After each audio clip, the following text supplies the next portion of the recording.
Welcome back, everyone, to the T.R.O.N podcast. This is your host, Rashad Woods, coming all the way across the world in Thailand, courtesy of Ireland, Mr. Richard Tierney, mental health advocate, all-around good guy. Welcome on the show, sir. Okay, Rashad, you're going to call me sir. We're going to have problems from the word go, okay? Yeah. I know you can't help it, but Rashad, or Sir Rashad, thank you very much for having me on your show. I love that your name, that the total randomness of nothing. I was really intrigued by your name to come on board, and I'm glad I'm here. I'm glad you're having me on. It's great to be here. Thank you.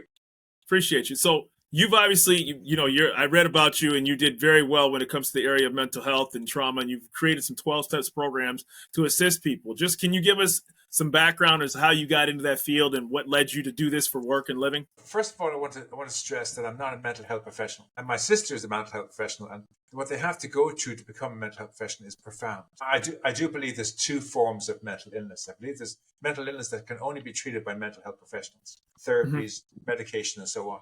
And then there's mental disorders, and these are caused by a past trauma memory that intrudes upon their lives, and it rules and defines them so much that they develop these stresses and anxieties and depressions, these reactions to the event, and they're disorders. And I believe that disorders can be treated not only by mental health professionals, but also by holistic practitioners, life coaches, you name it, wherever who has some sort of solution for it, they can use these solutions. You can have someone who's got a mental disorder that goes and sees a therapist, also goes to a life coach and goes to a yoga instructor and goes to different holistic practitioners and does fitness. Right. All these things help.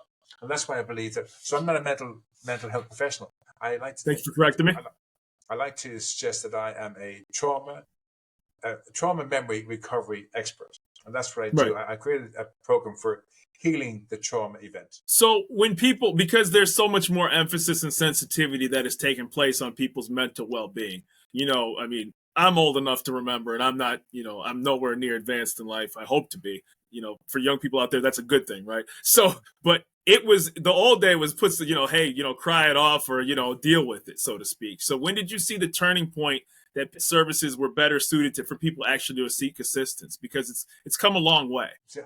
I think the big mistake we made is we blocked God out of the equation. But back in the old days, 80 years ago, there was no such thing as mental disorders.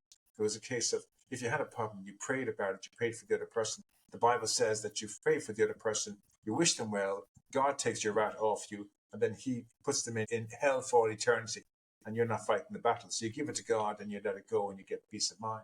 But it's got a stage where God has got such a bad name that we automatically go for take the pill, cation, whatever it is, medicate our feelings, suppress our feelings, suppress our emotions. And then we're stuck in this whole man-made solution that isn't working. Again, no offense against mental health professionals. I suffered a trauma when I was 12 years of age, and it destroyed me. It filled me with such shame and self-loathing.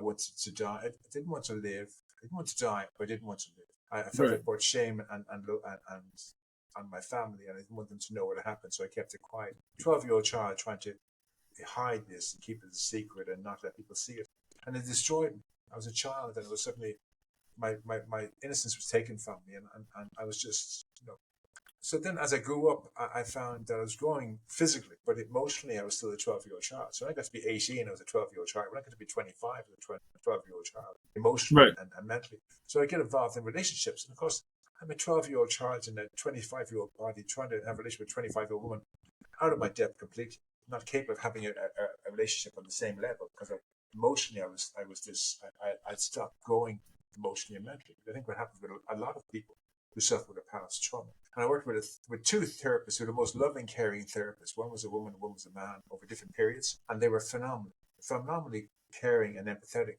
But I came to realize that they couldn't help me. The problem is we can't go into our past and heal the past, because it's in the past, it's not in the present. So they could only treat how I presented. So if I presented with depression or with stress or with anxiety, they would treat that. But that wasn't the problem. That was my solution. I would act out in stress or in depression or anxiety. And they were my coping skills. They were dysfunctional, they broke down. But mental health professionals would treat how I react and not the actual event. And science tells us that we have to treat the cause and not the effect. If we treat the effect, there can be no healing solution. It's like putting a Band-Aid on an open wound. You might get some temporary relief, but you're not healing the open wound. We have to deal with the past trauma memory. And since it didn't happen to the person I am today, I'm 64 years of age, Rashad. I'm sitting here with you on your podcast. You're in America, I'm in Thailand. We're talking about this today. I'm not a 12-year-old child from 52 years ago who suffered a trauma event. The photograph of me today and put it alongside a 12-year-old child, you'd see all the differences. I'm an old man with a beard. He's a 12-year-old child. My hair is all grey. His hair is curly brown hair. He's living with his parents in the family home in Ireland. He's got 5 siblings. Both my parents are dead. One of my siblings died of leukemia, and the family home is sold. And I'm living in Thailand and married with children. We're not the same person. So what happened to my child didn't happen to me. And that's kind of, I came to realize very quickly. I was carrying the pain of another, and I was carrying sympathy pains for that child. But it didn't happen to me. It wasn't any of my business. And I had to find some way of giving the details of the event back to my younger self so I could be free to live today. Do you what techniques did you study to start overcoming trauma? Like a lot of people have been, is it yoga, is it Pilates, and then we'll talk, I think a little bit in depth. You said you've done 12 steps, and how many people do you help? So there's kind of some multiple questions within that same question. Okay, well, so for me, I knew therapy wasn't working, and I didn't want to medicate myself. I found this feeling where you'd medicate just to suppress your emotions, but then when the tablet would wear off, it would all come kind of flushing back when you take to your next tablet. I found it very soul destroying, and I wanted to get out of that thing and be able to live my life and feel my feelings, but feel my feelings in the present, not the feelings of a 12-year-old child 50 years ago. So the goal was to find some way of separating from my past. And I learned holistic practices like acupressure and tapping. Tapping's got T.R.O.N field therapy, EFT. It's got about 5 different modalities to the tapping solution, so to speak. 2 chaps coined the tapping solution. Another chap coined T.R.O.N field therapy. Another person coined EFT, and so on. But they're all the same kind of program, but done in different ways. Tapping. And in the Bible, it talks about Jesus laid his hands on people. Now, I'm not faithful enough to lay my hands upon you, Rashid, but I can lay my hands upon me, and if I get you to copy what I do, your energy will shift in your body. It's all about our energy in our body. Christians call it the Holy Spirit. If we can get our energy flowing freely, then we feel much better. If it's all blocked up and it's all closed in, we're kind of locked up, and we're blocked off from the light, and we get darkness and all that kind of stuff. Right. Like mushrooms in the darkness. Only mushrooms can grow in that darkness. We can learn to get the energy flowing. Suddenly we're opening up the universe and all that's good, and we bring all the good in, and we can heal. So I had to find a way, and I found that acupressure and EFT combined was how I created my modality. So I would teach people, I would take them through energy healing. Donna Eden's a lovely woman to listen to on YouTube. It's all about energy healing. When you watch energy medicine, when you watch her videos and read her books and all that, it's the most profound stuff she teaches. And then EFT, and I did EFT courses and tapping courses, and I bought books on EFT and tapping, and video courses on EFT and tapping, and on acupressure. And out of all these, I created my own modality, which was this sequence I take clients to.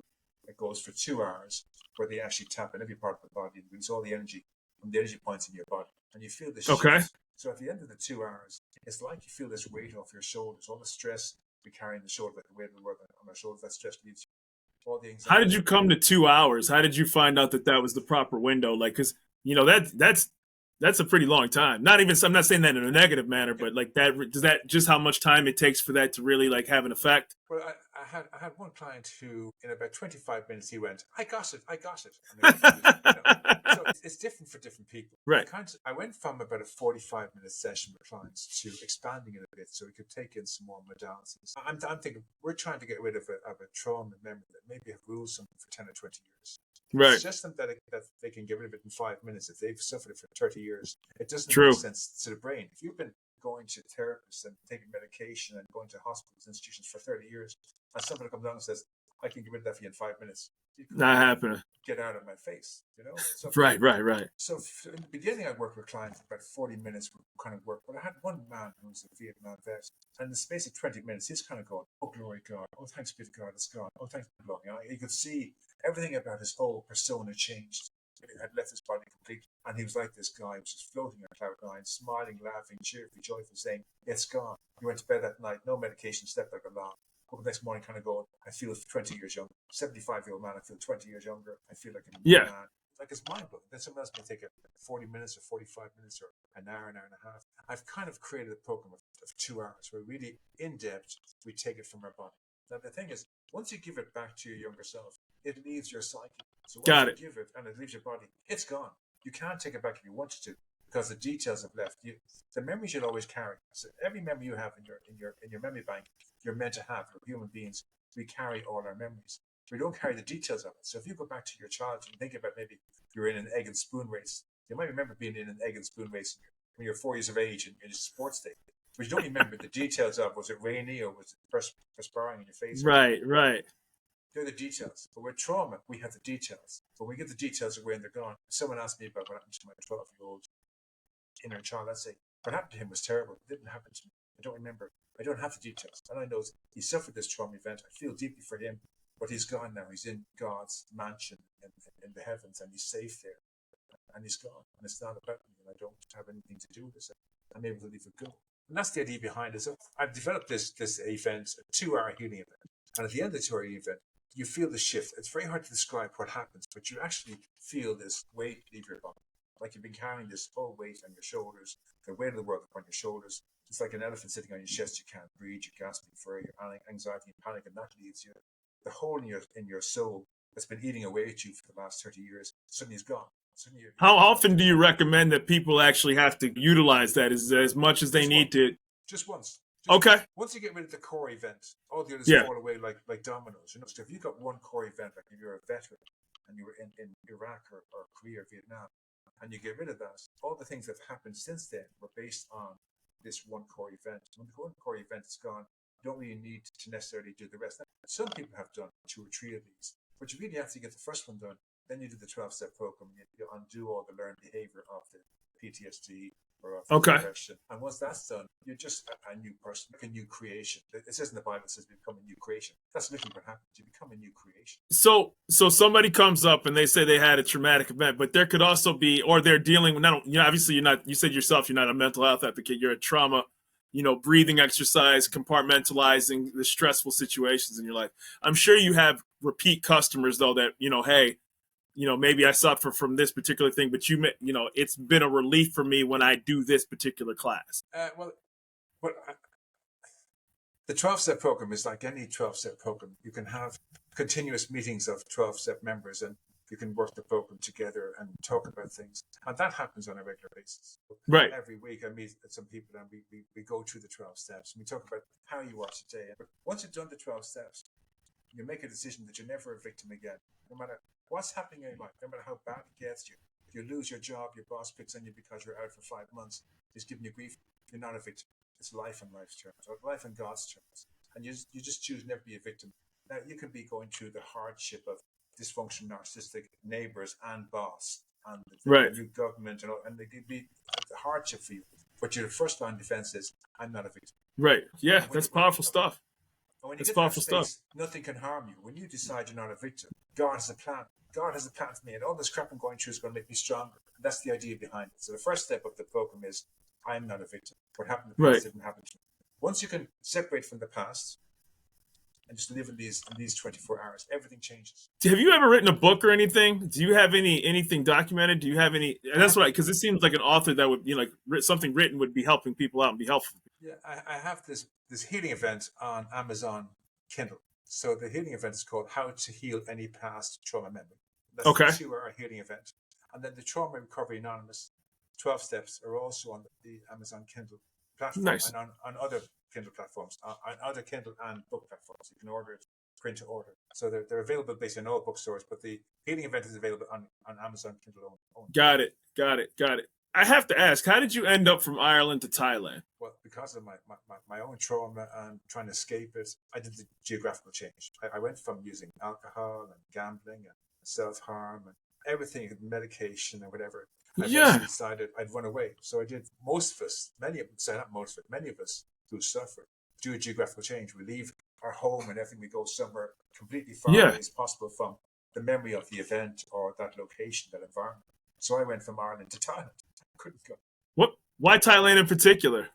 Well, I went to Australia first. First, and I did like Australia, but there's family there as well. I didn't want to be around anyone I knew. That was my thinking.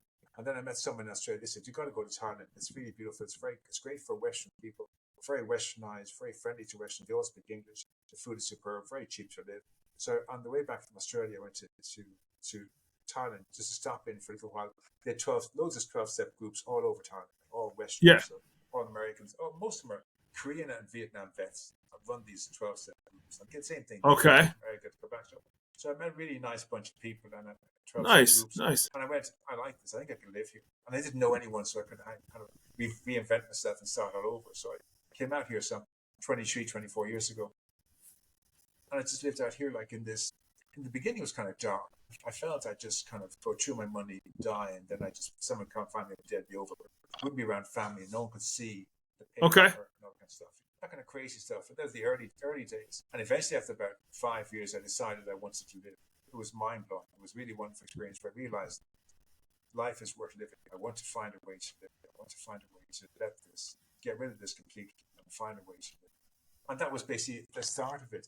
And from then on, it was a case of I wanted to find a way, and what could I do? And I did all these online courses of holistic and NLP, and found these wonderful ideas. And then I got into, I'm a Roman Catholic by birth, and I became Okay. disillusioned with my faith, my denomination. I thought there were so many rules and regulations. I knew someone who committed suicide, and they wouldn't allow him to be buried in the normal grave, or the parents could have him in the church. And I was really opposed to this idea that you'd hold that against a person who couldn't take it. And so this kind of stuff. So I really kind of turned away from my faith. But then I got married and I had children, and I wanted them to know God. I went down to local Catholic church here, and the priest gave me a book on Roman Catholicism for Dummies. That was a great book to read.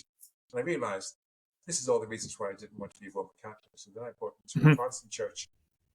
And I thought that'd be a good idea. And I met a Protestant priest who taught me all about the New Testament. It was really cool. But my children got treated like second-class citizens because they were half-caste and very racist. It really put me off that. And then I stopped bringing them to church. I just don't do church anymore now. I just read the Bible, and I believe in the miracles, performing miracles. So I've kind of combined Christianity into my program. I suggest to my clients that I don't believe that we can change, that we have faith filled enough to change water into wine. Okay.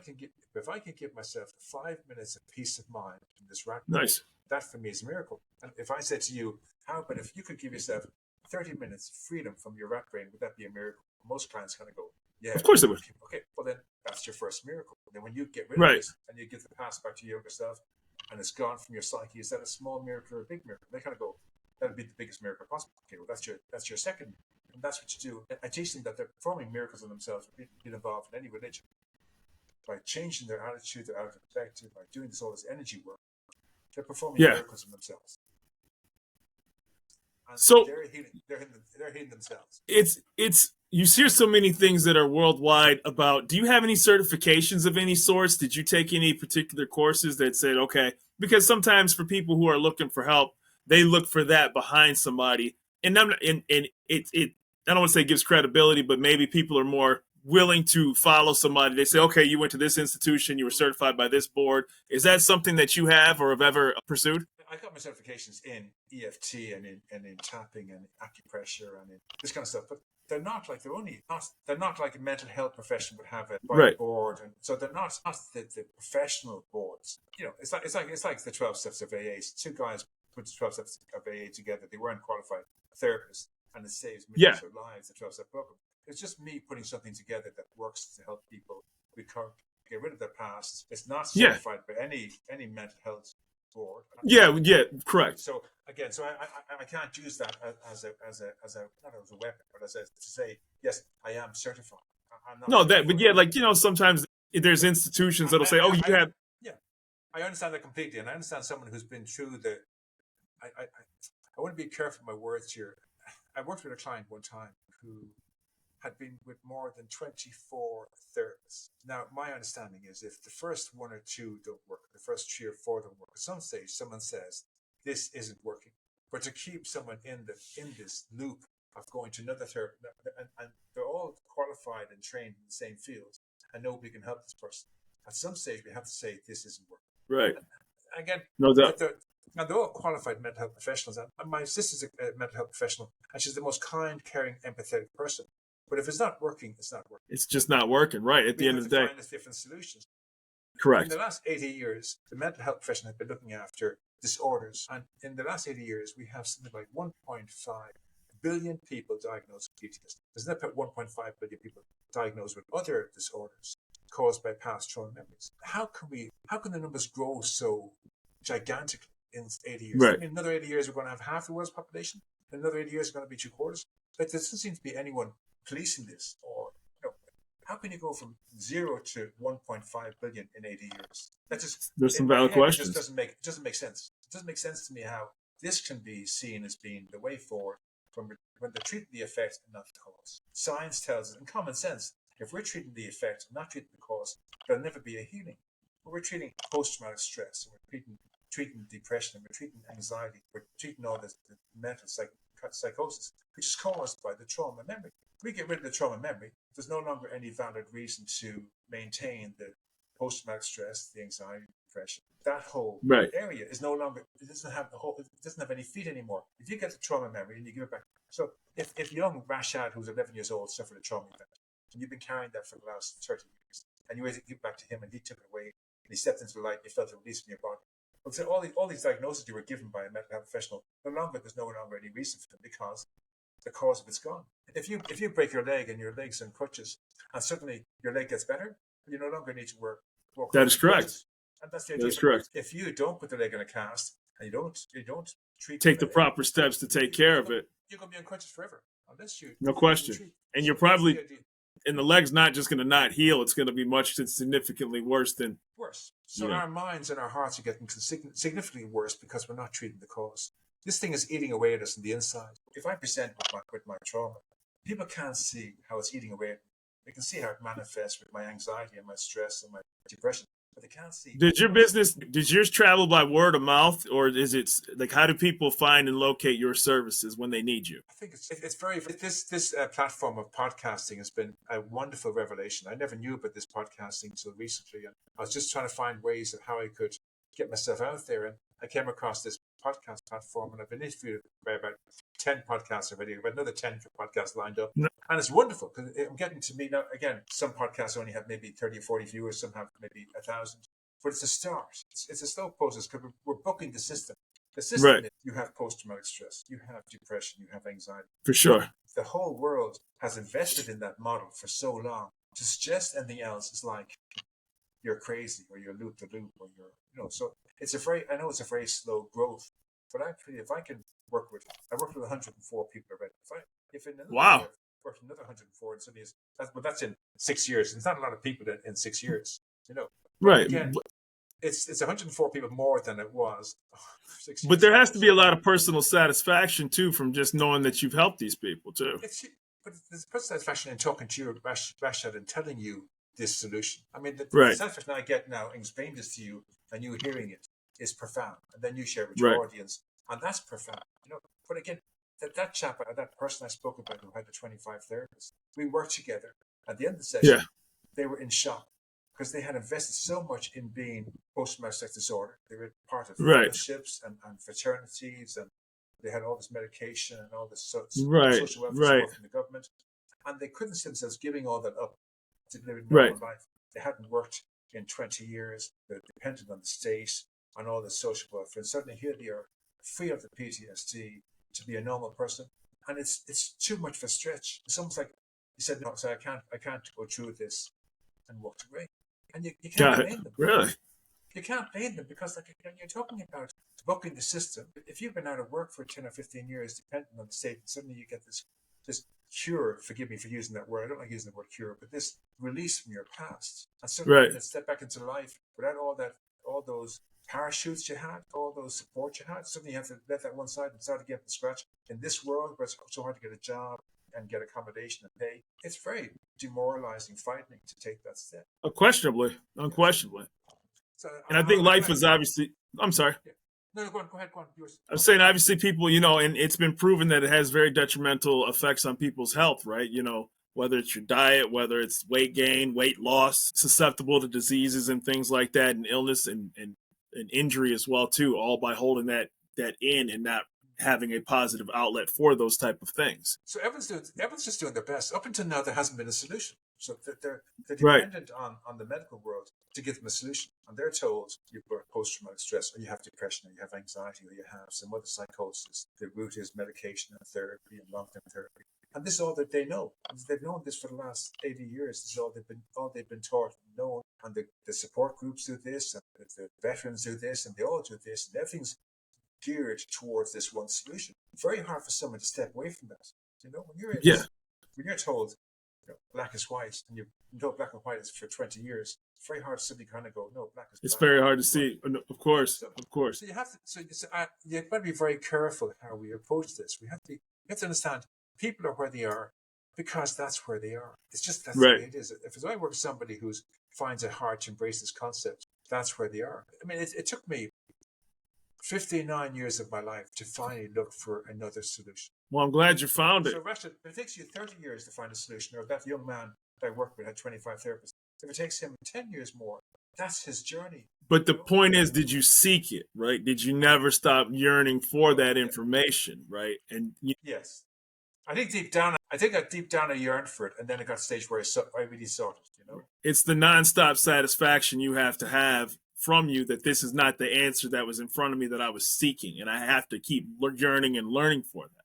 And so that's beautiful work. Every time I speak to anybody, with yourself or some other podcast presenter or a client, and we get to do this stuff, it's like, why was I chosen for this wonderful gift to help another human being? Right. You must feel that when you're podcast, when you do interviews and you give it to your audience 150 people, you're going to go, why am I blessed to be able to give this to 150 people? I mean, right. Everyone knows this. When you can help somebody in some way, and you're not getting something out of them, you're not taking advantage of them. The feeling is sheer joy. For sure. Well, that's, it's the world would be a much better place, if they had an outlet for things that were impacting them and they could put it into, and they had a chance to be able to speak on it and have an outlet for it. A lot of bad things could be prevented for people, and things that happen in life by having conversations just like that you have with your clients and the processes that you put in place. And so I'm very grateful for the work that you do. And that's awesome. And you have a little bit of a nomad footprint in a way where you go, you're like, I was here, I went here to seek it here, and I ended up over here. And now I'm helping people at my proverbial third stop. And again, whatever else was on the way as well, too. I think that the experience of 12-step is all about you carry the message. If you ever get involved in a 12-step program, the bottom line is you can't keep what you have without giving it away. Right. So that helps you then to get into the whole idea of helping another person. For sure. So I would like to personally thank you, because how can people find you? I mean, I know you're halfway across the world from me, but where could if people wanted to find Richard Tierney, where would they find you? Basically, my email is richard@traumarecoveryanonymous.com, or appointments, plural, at traumarecoveryanonymous.com. Got it. Send me an email. I'm also on LinkedIn, but my son is my IT guru, and he's just completed his application to get to university. So now he's got some free time. He's going to design my website, design all my social media. I'm two thumbs. I'm not an old man, but when it comes to computers, I'm an old man. But you're not a luddite though, right? You got the hot podcast head and everything, right? But he's great. This is his nice. This is his headphones, his choice. So again, I don't know what I'm doing. All I know is I have an email address. What I do know is this process. I know how to take someone to this event. I don't fix and save anybody. I'm teaching you to heal you. Right. Which is important, right? Because then there's other, and even just as you said for therapy, there may be certain things that, this may not, I can only do this for you if you're not willing to either A, put in the work that I'm giving you, or B, you may need additional help from outside of me. Well, no, the thing is, you have to heal you. I can't heal you. And you'll know if you've been in therapy with a therapist for a disorder, again, 25 therapists, 10 years routine therapists. At this stage, it doesn't work. The best efforts, and nothing against mental health professionals. I mean, they're the most, to decide your career in life is going to be a police officer and keep the law, be a doctor, a nurse, be a mental health professional and help people. There's no finer thing you can do to want to serve your life helping people. So I'm not helping people in any way, shape, or form. I just think the module that they have doesn't work. Not against the people. The people are a godsend. For people with mental illness, that they're only people who can help them, that they're fantastic. But I think on this mental disorder business, I think they got the wrong module they're using. Well, I appreciate the work that you've done and the time that you've taken on the podcast of The Randomness of Nothing. This is why we do this show, to talk to people who have been on the off-beaten path in life and have interesting stories to tell and to be able to inspire others. And that's why I'm honored that you were willing to carve out some time to be able to be on the show. Before I go, can I give one thing to your audiences? Of course. I learned this quite quickly, and it's been a godsend for me. Now, I'm talking about God an awful lot because I believe we have to claim miracles. I believe that the only way we get miracles is through some spiritual tradition that you find works for Mm-hmm. you. We don't have to join any church, any man-made religion, or any denomination. Just simply have a conversation and say, God, I'm having a crap day. Take this crap day off me and give me 10 minutes peace of mind. Or give me a miracle. Get rid of this thinking, the faulty feeling. Whatever it is, and you ask him to give that to you. So here it goes. We have 24 hours in our day. Right. 8 hours of play, 8 hours of work, and 8 hours of sleep. The 8 hours of play and the 8 hours of work is our time. We're Right. alive and our conscious mind is, and we're in charge. The 8 hours of sleep is meant to be God's time. So when you go to bed at night time, get a pen and paper. You write down how your day was. You kind of go, okay, God, today was a really kind of crappy day and had some good things, but this is my whole day. Plus, I've been carrying my past. So the way I phrase it, I say, Lord God, I have been carrying this cross since the day I was born. And like your son Jesus, I faltered more than once. There's some good stuff on this cross, but there's a lot of doom and trauma and hatred and anger and revenge and justice and vengeance, hate and unhappiness. Please take this cross from me and give me peace of mind for the next 8 hours. And then I imagine I give this cross to God. I get to bed, close my eyes, smile on my face, I lay down, I sleep for about 8 hours. I wake up the next morning, I kind of go, okay, I'll take my cross back now. So instead of bed, I say, okay, God, I'm ready to take my cross back. And then I have this conversation where I hear God saying to me, okay, Richard, I've taken your old cross from you and I'm keeping it. This new cross is a 16-hour cross, only for the 16 hours in front of you. I want you to focus on today only. Forget the past. Don't think about it. Self-restraint of pen and tongue. Don't try and fix anybody. Don't try and save anybody. Don't get into conflict with anybody else. Just do 8 hours of work and 8 hours of play. It's the best of your ability. And at the end of your day, give me this cross back. I'll give you 8 hours sleep, and the next day we'll start again. And that's my conversation I have. And then when I go into my day, I'm only dealing with 16 hours. And then, so I start at 6 a.m. in the morning until 10 p.m. across. And when I get to work, it's 9 a.m. 3 hours gone. I suddenly realize I've only got 13 hours left of my whole life. It's not fucking easy. Like before it was 64 years plus the next 20 years on top of these 16 hours. Now I've got just 13 hours left. And at lunchtime, it's like, God, I've only got 10 hours left. This is fucking easy, you know? And then afternoon break at 3 o'clock, I've only got 7 hours left. Holy baloney. It's like, this is just too easy. So not a lot of... So keep it to your 16 hours. Just keep it to your 16-hour day. Again, I don't try and fix or save anybody else. I don't intrude in anyone else's space. I don't try and do their job unless they ask me for help. I don't volunteer unless someone asks me for help. I don't get involved in politics. I don't watch politics anymore. I don't watch anything that would drive my mind crazy. I used to love these John Wick's movies, the hero killing all the baddies. And I'd watch this and suddenly there'd be all this anger and violence in me. Yeah. You know, so I just don't watch stuff that would trigger me or bring up Right. I don't get involved in what's happening in American politics or in Ukraine or in England or back in Ireland or anywhere. None of my business. There's 8 billion people in the world. I let them look after running the world. I'm going to look after my 16 hours. And my 16 hours now is speaking with Rashad on his podcast. Exactly. Cool. Exactly. This is my time now. And then after this, I'll go in to my wife and I'll chat with my wife and I'll have an early night because I've got a podcast in the morning at 8 a.m. And I'll just do 16 hours at a time. I'll talk to God at 10 p.m. Well, now it's past 10 p.m. So I have a chat with God for 5 minutes, give him my cross and say how great my day went because I finished it with Rashad for the last half an hour. And then I'll go to bed. And then I'll start tomorrow and start again on the new 16 hours. Well, that's a beautiful practice that you do, and the work that you do is very fascinating, very helpful. And the 104 people are probably very grateful that they got a chance to be able to speak and work with you. So I want to thank you for being on the T.R.O.N podcast. And I never really put a day like in my mind of how to break it down the way that you did. So I'm going to have to start stealing a little bit of your methods. That's pretty cool. Thank you very much for that compliment. That's a lovely way to finish. Thank you, Rashad. No, of course. That's what we're here on the T.R.O.N podcast. Thank you, Richard Tierney, for your time. Appreciate you, brother.